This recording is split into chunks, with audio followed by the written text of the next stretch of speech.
Number 5, accept your partner's confusion. Well, come on. You see it every day. What am I talking about? Why would that even be an acceptance issue? The reason you need to accept it is because you're accepting that it is a part of the illness. Now, you go back to some of the other things we've already talked about, and the fact is, you hate to get bombarded with this. You'd like a day off. Caregivers don't get days off, by the way. But you like one. And so sometimes you just want to pretend it isn't the way it is. And so you don't think that what you're looking at today is dementia. Today, the confusion is because of something else. And so you decide to fix it. Because if it's not dementia, then it's fixable. You can go back to all the old arguments you used to have about how we get from point A to point B. You can get back to the old ways that you dealt with who's going to do what activity today. By recognizing that once you've got dementia, you always have dementia. It allows you to avoid risking the misinterpretation of what's going on. Okay? I had a person that I worked with who insisted that no matter how many professionals, how many other folks saw their spouse, that we were wrong. Yeah, they had some forgetfulness, but it wasn't that bad. And anyway, when the spouse wasn't in the room with the professionals, they were much better. Yes, they really can't make a decent sentence right now in this room with you, but when they're with me, we talk all the time. Accepting that it is what it is will make it all go easier. There's nothing easy about it, but it will go easier. Number 4, this seems obvious too, but not as clean as you might think. Accepting change. Well, obviously, the person with dementia is changing, but we're talking about changing on a daily basis. And that can be really frustrating because some days are better than others. Some days the neural passages connect better. You just had a big frustration yesterday because there was confusion over something that was going to happen. Today your partner wakes up and talks all about what's going to happen. If you can do it today, why the heck couldn't you do it yesterday? Because in this illness, things change daily. And it is not a straight line. We always talk about, well, it's deterioration, it progresses over time. But that line is really doing this the whole time we're going, all right? So you have to be able to accept change, because that allows you to maximize the anticipation of the needs that you have, whether it's a daily basis, a monthly basis, or a yearly basis. It allows you to face the fact that these changes are occurring, that they are inevitable, and that you can plan for what your partner needs and what you need. Number 3, you have to accept your loss of control. Now, we are human beings, folks. We do not like to give up control. You may not necessarily be a control freak, but it comes with the territory of being human to want to control things. We want to understand, we want to use that understanding to fix, and that's all part of being in control.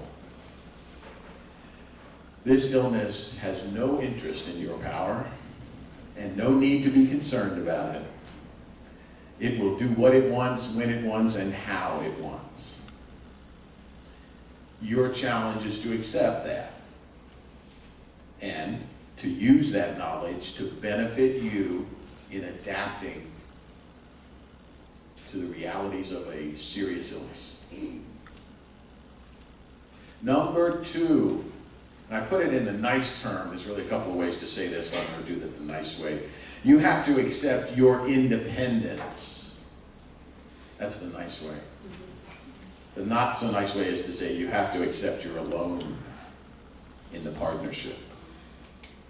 Now, I don't want you to be alone in terms of your overall support, but I do need you to accept that you are independent in this process.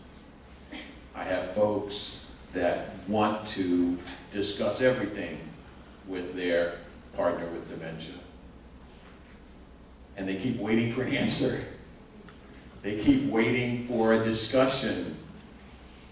They just want the partner to make one decision. That isn't going to happen, not in any meaningful way. Okay? So you need to accept that you are independent in this process, especially in middle and late stage. That gives you the benefit of being able to continue your duties as a managing partner. Number one, just when you thought you had all the bad news that could be delivered, you have to accept your need to move on.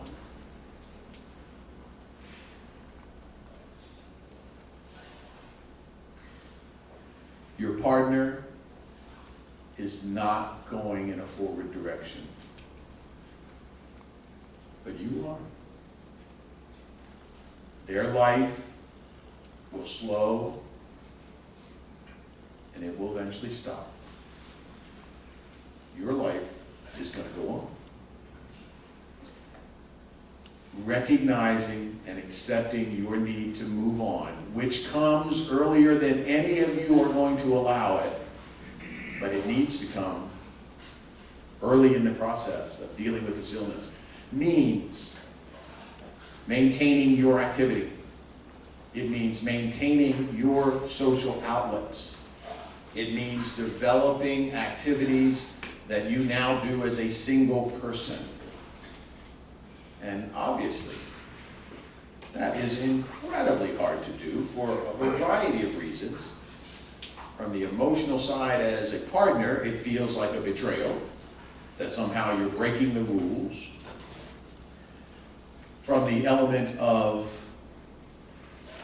practical purpose, it's hard to do. You've been used to operating as a partner, you've been in social situations that involve both of you, you are used to a lot of time just enjoying each other, and now all of that time needs to be filled in a different way.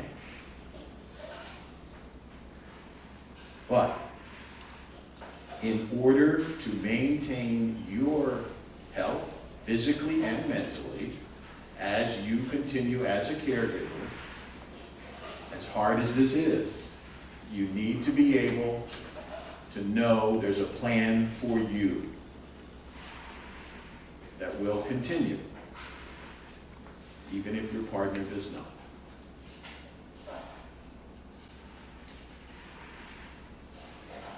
So that's the countdown. The challenge is obvious, but the risk of not accepting the challenge is great. Those of you that have known me for a while know that I still smile in the middle of all this. And I want you to be able to do that too. There is quality of life available here. It's not the life you thought it was going to be. It's not necessarily the quality you anticipated. But don't assume that just because my message is so bleak that there isn't a potential. And you can look around this room and you can talk to other folks around in the support network and know that people get through this.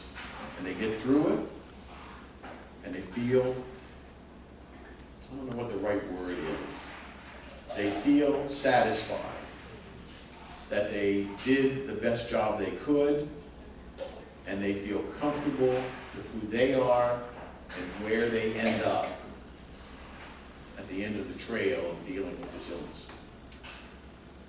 I need each of you to do that.